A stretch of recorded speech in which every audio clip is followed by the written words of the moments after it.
ಕೇಂದ್ರ ಮತ್ತು ರಾಜ್ಯ ಸರ್ಕಾರಗಳ ರೈತ ವಿರೋಧಿ ನೀತಿಗಳನ್ನು ಖಂಡಿಸಿ ಹಾಗೂ ವಿವಿಧ ಬೇಡಿಕೆಗಳ ಈಡೇರಿಕೆಗೆ ಒತ್ತಾಯಿಸಿ ಮಂಡ್ಯದಲ್ಲಿ ಬೃಹತ್ ರೈತ ಪ್ರತಿಭಟನೆ ಜರುಗಿತು. ವಿಶೇಷವಾಗಿ ಮೇಲುಕೋಟೆ ವಿಧಾನಸಭಾ ಕ್ಷೇತ್ರದ ಶಾಸಕ ದರ್ಶನ್ ಪುಟ್ಟಣ್ಣಯ್ಯ ಅವರು ಸರ್ಕಾರದ ವಿರುದ್ಧವೇ ರೈತರೊಂದಿಗೆ ಬೀದಿಗಿಳಿದು ಧರಣಿ ಕುಳಿತಿದ್ದು ಎಲ್ಲರ ಗಮನ ಸೆಳೆಯಿತು. ನಗರದ ಸಂಜಯ್ ವೃತ್ತದಿಂದ ಜಿಲ್ಲಾಧಿಕಾರಿಗಳ ಕಚೇರಿಯವರೆಗೆ ಪ್ರತಿಭಟನಾ ಜಾಥಾ ನಡೆಸಿದ ರೈತರು ರೈತರ ಮೇಲೆ ದಬ್ಬಾಳಿಕೆ ನಡೆಸುತ್ತಿರುವ ಸರ್ಕಾರಗಳ ವಿರುದ್ಧ ಘೋಷಣೆಗಳನ್ನು ಕೂಗಿ ಆಕ್ರೋಶ ವ್ಯಕ್ತಪಡಿಸಿದರು.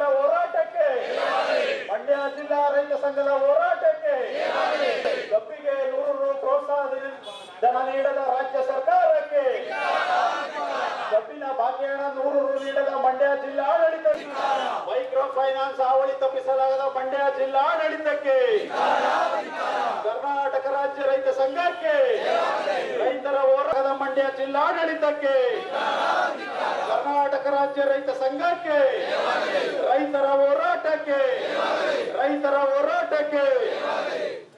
ಶಾಸಕ ದರ್ಶನ್ ಪುಟ್ಟಣ್ಣಯ್ಯ ಪ್ರತಿಭಟನೆಯ ನೇತೃತ್ವ ವಹಿಸಿದ್ದ ಶಾಸಕ ದರ್ಶನ್ ಪುಟ್ಟಣ್ಣಯ್ಯ ಮಾತನಾಡಿ, ರೈತರ ಸಮಸ್ಯೆಗಳ ಬಗ್ಗೆ ಸರ್ಕಾರದ ಗಮನ ಸೆಳೆದರೂ ಯಾವುದೇ ಪ್ರಯೋಜನವಾಗುತ್ತಿಲ್ಲ. ರೈತರ ಬೇಡಿಕೆಗಳು ಕೇವಲ ಚರ್ಚೆಯಾಗಿ ಉಳಿದಿವೆಯೇ ಹೊರತು ಕಾರ್ಯಗತವಾಗುತ್ತಿಲ್ಲ. ಹಾಗಾಗಿಯೇ ನಾನು ರೈತರ ಪರವಾಗಿ ಹೋರಾಟಕ್ಕೆ ಕುಳಿತಿದ್ದೇನೆ.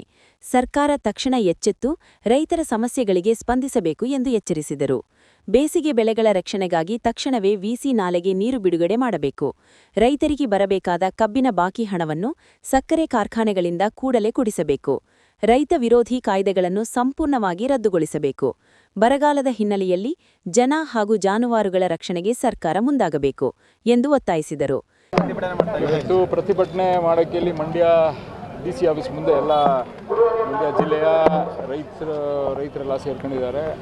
ಇವತ್ತು ಮೊದಲನೇ ನಾವು ಏನು ಆಗ್ರಹ ಮಾಡ್ತಿರೋದಂದರೆ, ಏನು 100 ರೂಪಾಯಿ ಕೊಡ್ತೀವಿ ಅಂತ ಒಪ್ಕೊಂಡಿದ್ರು ರಾಜ್ಯ ಸರ್ಕಾರ ಕಬ್ಬಿಗೆ, ಅದು ಇನ್ನೂ ಬಿಡುಗಡೆ ಮಾಡಿಲ್ಲ ರೈತರಿಗೆ. ಅದನ್ನು ತಕ್ಷಣದಲ್ಲೇ ಬಿಡುಗಡೆ ಮಾಡಬೇಕು ಅಂತ ಮೊದಲನೇದು.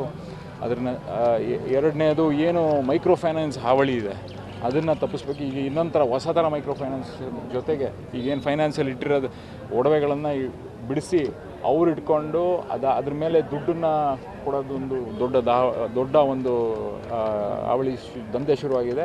ಅದರಲ್ಲಿ ಏನಂದರೆ ನಾವು ರೈತರಿಗೆ ಗೊತ್ತಾಯ್ತಲ್ಲ, ಸೈನ್ ಮಾಡ್ಬಿಟ್ಟು ಬರ್ತಾಯಿದ್ದಾರೆ. ಅವರು ಅಡ ಇಡ್ತಾಯಿದ್ದೀವಿ ಅಂತ ಅನ್ಕೋತವ್ರೆ, ಆದರೆ ಅಲ್ಲಿ ಅದನ್ನು ಸೇಲ್ ಥರ ಮಾಡ್ಕೊಬಿಡ್ತಿದ್ದಾರೆ.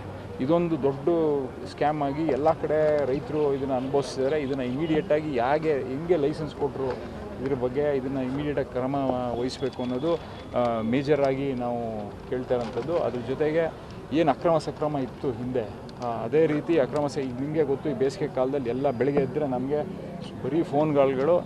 ಇಲ್ಲಿ ಬಂದರೂ ಅಷ್ಟೇ ಎಲ್ಲ ರೈತರು ಒಂದೇ ಕೇಳ್ತಿರೋದು, TC ಸುಟ್ಟೋಗೈತೆ, ಮೋಟ್ರು ಓಡ್ತಾ ಇಲ್ಲ. ಈ ಸಮಸ್ಯೆಗಳ ಬಗ್ಗೆ ಅತಿ ಹೆಚ್ಚು ಗಮನ ಹರಿಸ್ಬೇಕು. ಅದಕ್ಕೋಸ್ಕರ ಏನು ಅಕ್ರಮ ಸಕ್ರಮ ಇತ್ತು ಹಿಂದೆ ಅದೇ ರೀತಿ ಜಾರಿಗೊಳಿಸ್ಬೇಕು ಅನ್ನೋದನ್ನು ಆಗ್ರಹ ಮಾಡ್ತಾಯಿದ್ದೀವಿ.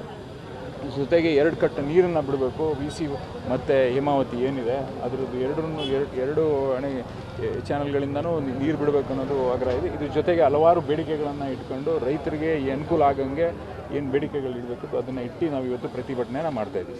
ಸರ್, ಈಗ 6ನೇ ಹಂತದ ಯೋಜನೆ ಕೈಗೊಳ್ತಾ ಇದ್ದಾರೆ. KRS ಇಂದ ಬೆಂಗಳೂರಿಗೆ 6ನೇ ಹಂತದ ಯೋಜನೆಗೆ ರೂಪುರೇಷೆ ನೀಡಿದೆ.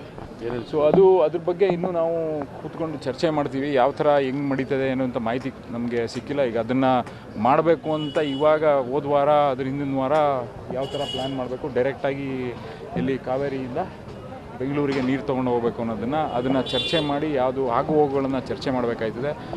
ಈ ಬೃಹತ್ ಪ್ರತಿಭಟನೆಯಲ್ಲಿ ರಾಜ್ಯ ರೈತ ಸಂಘದ ರಾಜ್ಯಾಧ್ಯಕ್ಷ ಬಡಗಲಪುರ ನಾಗೇಂದ್ರ, ಜಿಲ್ಲಾಧ್ಯಕ್ಷ ಕೆಂಪುಗೌಡ ಸೇರಿದಂತೆ ಜಿಲ್ಲೆಯ 100 ರೈತ ಮುಖಂಡರು ಹಾಗೂ ಅನ್ನದಾತರು ಭಾಗವಹಿಸಿದ್ದರು. ಜಿಲ್ಲಾಧಿಕಾರಿಗಳ ಕಚೇರಿ ಮುಂದೆ ಧರಣಿ ಕುಳಿತ ಪ್ರತಿಭಟನಾಕಾರರು ತಮ್ಮ ಬೇಡಿಕೆಗಳ ಈಡೇರಿಕೆಗೆ ಸರ್ಕಾರಕ್ಕೆ ಗಡುವು ನೀಡಿದರು.